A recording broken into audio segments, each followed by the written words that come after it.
Good morning, everybody. Just wanted to give you a little peek of where we're staying. What river is this? Oh yeah, this is the John Day River. This is our campsite. And we're going to be going where? To the John Day Fossil Fields Natural Monument. All right, we're going to be exploring today, so we just wanted to give you a little look at what our campsite is. This is a 14-day BLM campsite near Kimberly, Oregon. And I think there's 5 sites here? Oh, yep, 5 sites. And it is only $5 a night, you guys. $5? How can you stay at a place like this for $5 a night? $5. But you know what? What? We got half off. Yes, we did. $2.50 a night. Why did we get it half off? Because we have the Access Pass, National Parks Access Pass. Yeah, so if you have an Access Pass or the Itinerary Pass, any of those passes, a lot of these places will give you half off of your nightly stay. So Yes. we're only paying $2.50 a night, and there is nobody here. It is just us, right next to the John Day River. We're gonna spend about 3 days here, I think. Yep. All right, guys. Say hi Hello. and show you where we're at. Exploring day today. Yeah. Oh, I forgot to tell you the name of the campground. It is Lone Pine Campground. Yep. And there's a Big Bend just about a mile down the road. Yeah. So two of the nice spots right here, and we'll let you know how quick it is to get to the National Monument, but it's pretty close. Yeah. All right. We'll see you guys later. All right. See ya. Peace. All right, we stopped by a roadside sign. We didn't know what it was. We just stopped here, but rivers of lava covered this landscape. What comes to mind when you think of a river? What about a river of lava? Towering above the Kolar basalts for 1 million years, floods of lava erupted periodically from a series of deep cracks in the earth, covering tens of thousands of square miles in Oregon, Washington, and Idaho. In some places, the accumulated lava flows equal the heights of Mount Hood, which is 11,250 feet. No living thing survived this destructive flow. Only red fossil soils between the flood basalt layers offer a glimpse of what life was like. Now what comes to mind when you think of a river? Them are all from the lava flows up there.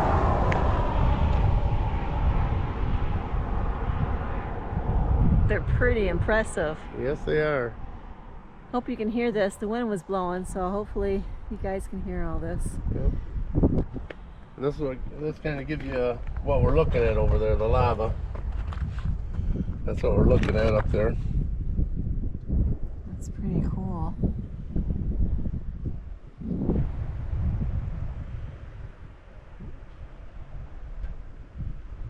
All right, on to the next stop. Next stop. All right, we're at Sheep Rock, Mescal Overlook.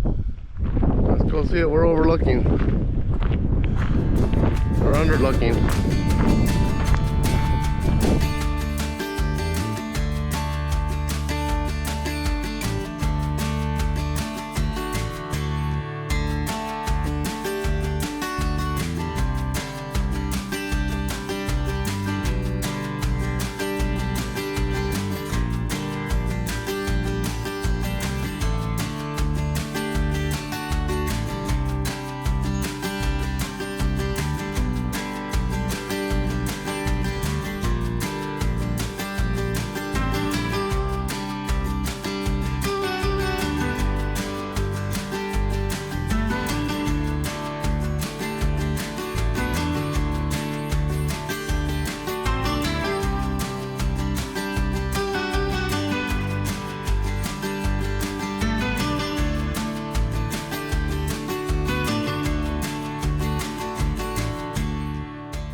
It's windy. It's windy. Hopefully you can hear us. I'll talk louder. I'm not going down there though.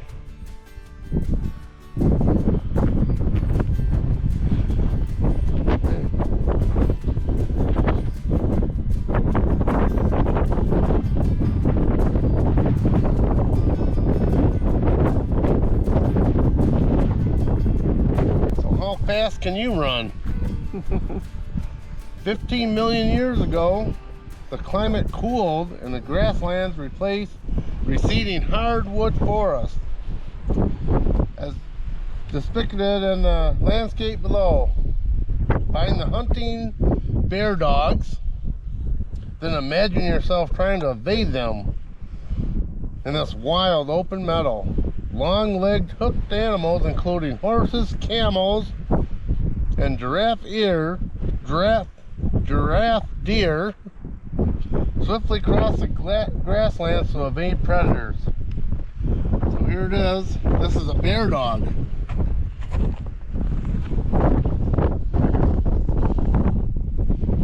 Fossils of diverse groups of short-legged browsers called oreodonts. That's these little guys here. We learned about them in another place. Slowly disappeared from the changing environment preserved in the rock layers before you. With fewer leaves to eat and trees to hide behind, oreodonts became extinct. How can you survive in a changing climate?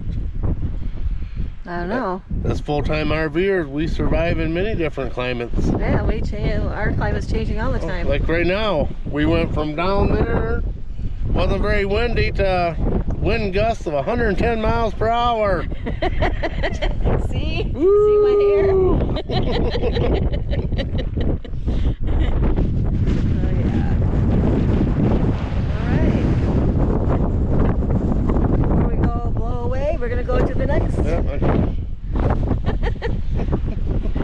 On to the next. On to the next. See you guys soon. Peace.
Spot today in the John Day Fossil bed Monument.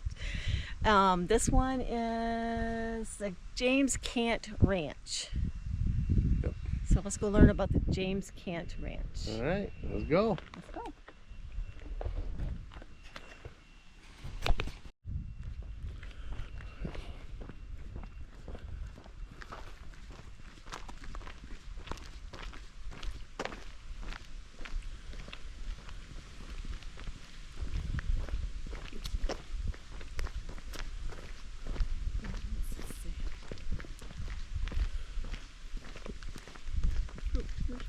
Available. I think we're gonna have a fruit picker today. Fruit today. Remain accessible as possible.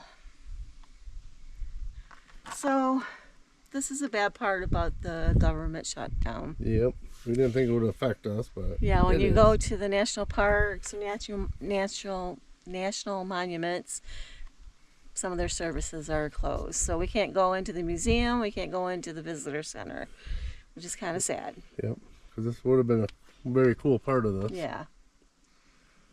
So there are 3 units Okay. to this monument. Yes.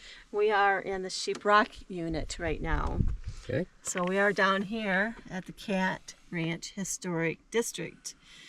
We've already did the Blue Mason, and we stopped over at the visitor center, although that's closed. We did go all the way down here to the overlook into Dayville. Now we're heading back up from Cant Ranch. We're gonna go past this. We went past Cathedral Rock, and then we're gonna stop here. There's a couple trails there. So there's Sheep Rock. That's where we're at now. So Sheep Rock here. We are staying up in here, right? Yep. Up by Kimberly. Kimberly's up in here. We're staying up there, and we come down here to do the Sheep Rock unit. We're thinking tomorrow, or maybe in the next video, we're going to do the Clarno unit. And then we're going to think about doing the Painted Hills unit. Painted Hills. Yeah, Painted Hills. All right. Okay. That sounds like a plan. Let's go see what this one's about.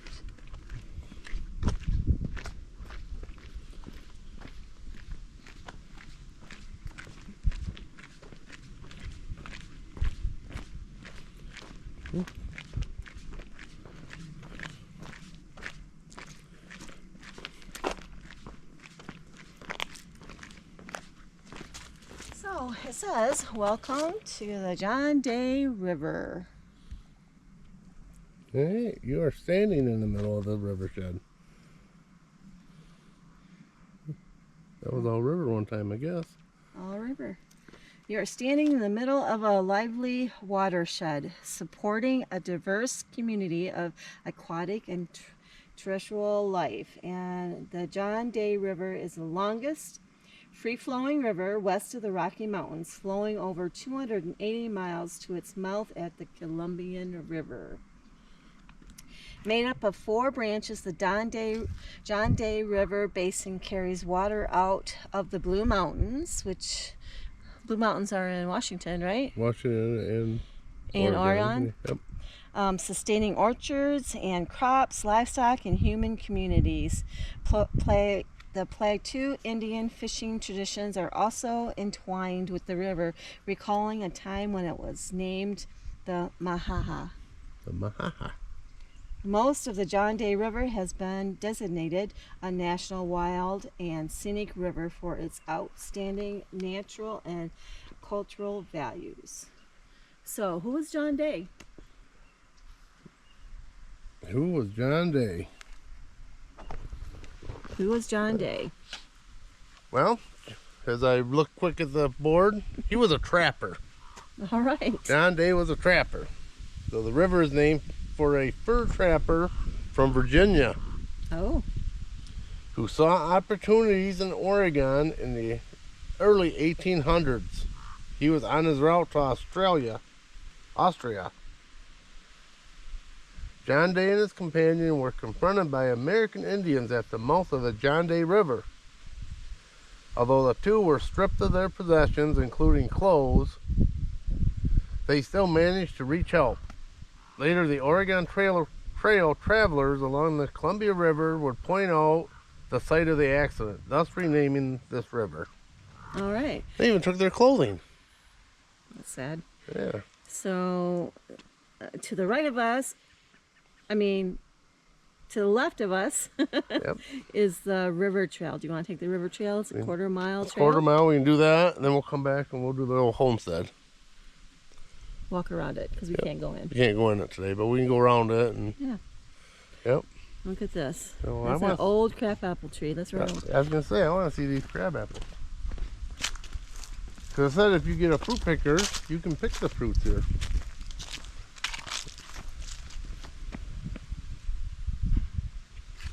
So this tells you about the James Cant Ranch. So over that way would be the Christina's cabin. It's located across the river. This one-room cabin was constructed in 1932. It was built for James Cant's daughter, Christina, for homesteading purposes. So we'll go over, walk all over this here. We are here, according to this map. Yep. And there's all of this. Over to the right of us, it looks like it's the orchard. So Yeah, then you can pick right down here. You can pick fruit when it's on there. They let you awesome. pick fruit here. So let's go to the right first before we go to the river. Okay. So Kimberly's going that way. I'm gonna go over here real quick. Oh yeah, I forgot about the crabapple trees. Don't pick them. Okay. He says you can pick them. I know, but do you want to eat a crabapple? I'm gonna try it. Oh. Crab apples are sour, right? Yes. What do you make with crab apples? We need some ideas. Nothing. Nothing.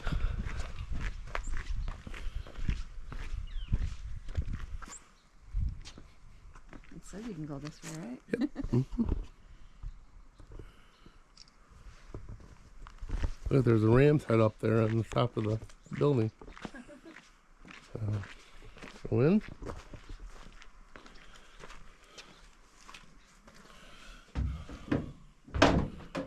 Oh, Kimberly's taking a picture. I got it right in her way.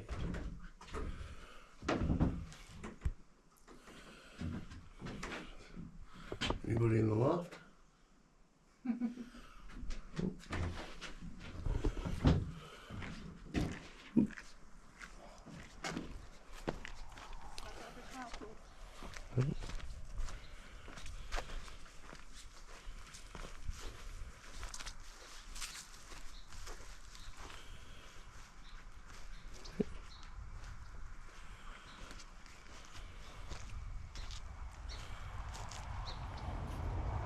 So you walk down there? No, the orchard, you go down that trail. Oh, okay. So we'll go the opposite. We'll go this way. Yeah. This is, Look at that house. the house is beautiful. Yeah, it is. Walk around the house. No. No? Okay, we'll do that later.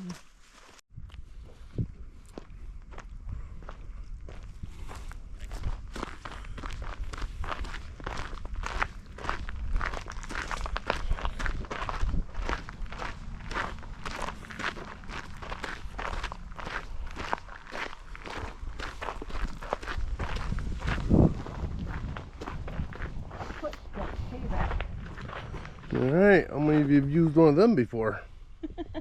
This rake was used to gather newly mown sun-dried hay into windrows. A foot pedal mechanism lifted the tines when the hail needed dumping. After curing, the hay was raked into piles and moved into haystacks. Very cool. I thought they're going to redo the roof of that barn. That is so cool. Preserve this. Oh, here we go. This is a ranch wagon. This wagon was one of the most versatile pieces of horse-drawn equipment. The double steel wheels on the rear went out for show. It was intended for hard use. In addition to aiding many chores on the ranch, the wagon was probably taken into Canyon City, about 40 miles away, to get their supplies from here. Wow, that's pretty cool. Yep.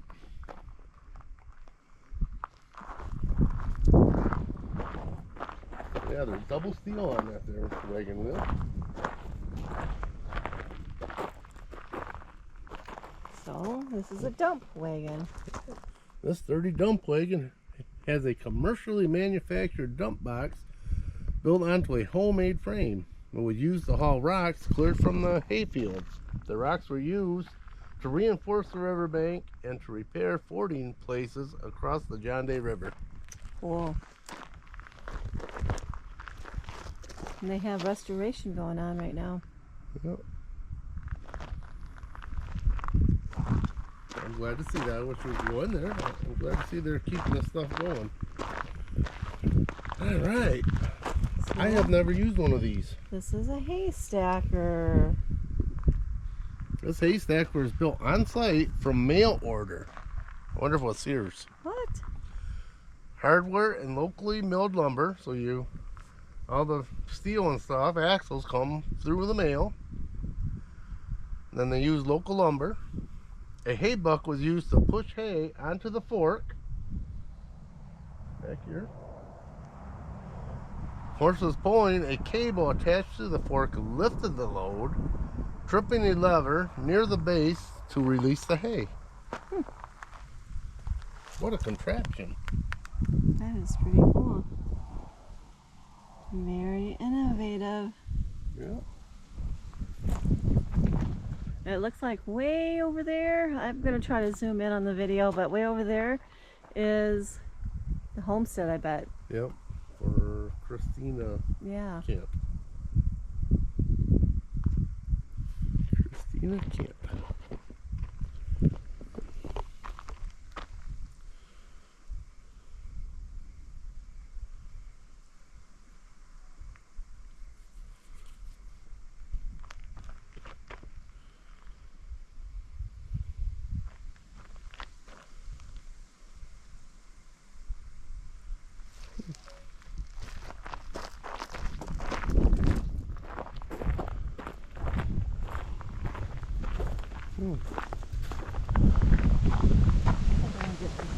Yeah, we might have to rush through this. Alright, lifeboat of a ranch. Yeah, we know water is the lifeblood of a ranch.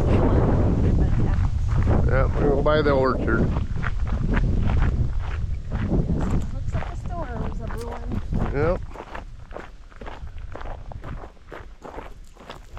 We can show you the John Day River by our campsite. Yep. So we'll do that.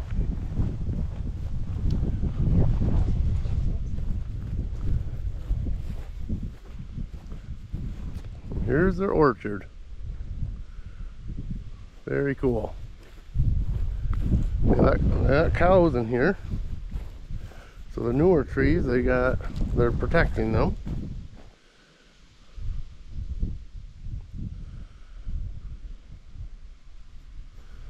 I see a tree that has apples on it. Okay. Kimberly has spotted an apple. We're gonna go get one or two.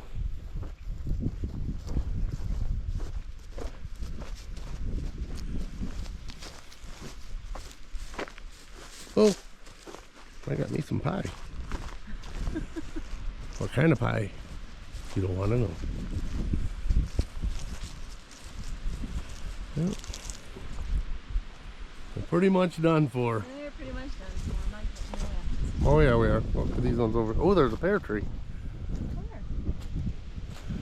Right there. Oh, man.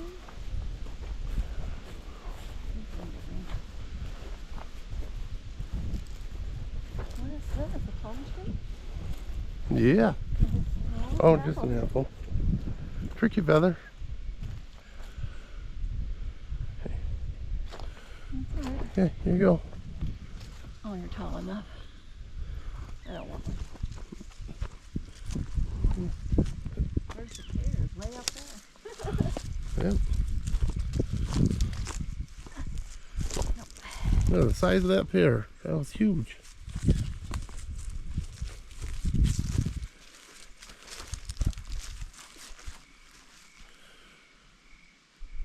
That's why you have to have a picker from the porch. Yep. We should have got one. The Cant family. Over 7 decades, the noise and bustle of a busy ranching family and their employees and guests resonated through this house. Born in Chapelton, Moss, Scotland in 1879, James Cant came to Oregon in 1905. Here he herded sheep for the Maury Ranch near Dayville.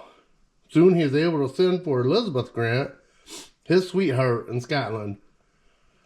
They were married in Canyon City, October 1908. Photographs on the east wall include their wedding portrait. By 1913, the family had grown to include 4 children: Christina, James Jr., Charles, and Lillian. In 1910, Mr. Cant purchased a 680-acre homestead for employed officer. Ranch operations extended to include thousands of sheep and many ranch hands. Having outgrown the existing home, the Cant family began construction on this larger house in 1917. The furniture in this parlor, sorry guys, you can't see it, much of it gathered from other parts of the house is on loan from the Cant family. The seven bedroom home here, guys. Housed the family as well as a school teacher, visitors from neighboring ranches, traveling laborers, and other guests. School was held here until the mid-1920s. The Cants also hosted many social events, including Scottish American suppers and Skip to My Lou, a dance, parties. Passing travelers also found hospitality here, and Mrs. Cant frequently served dinner for 20 or more. She once said when she leaves this earth, she'd be holding her dish towel when she met St. Peter's at the gate. The National Park Service acquired a portion of the Cant Ranch in 1975, and a few years after the death of James Sr. and Elizabeth Cant. Today the house holds exhibits and offices. Hungry lodgers and hard-working ranch hands have been replaced by curious park visitors and lively school groups. Very cool. Very cool.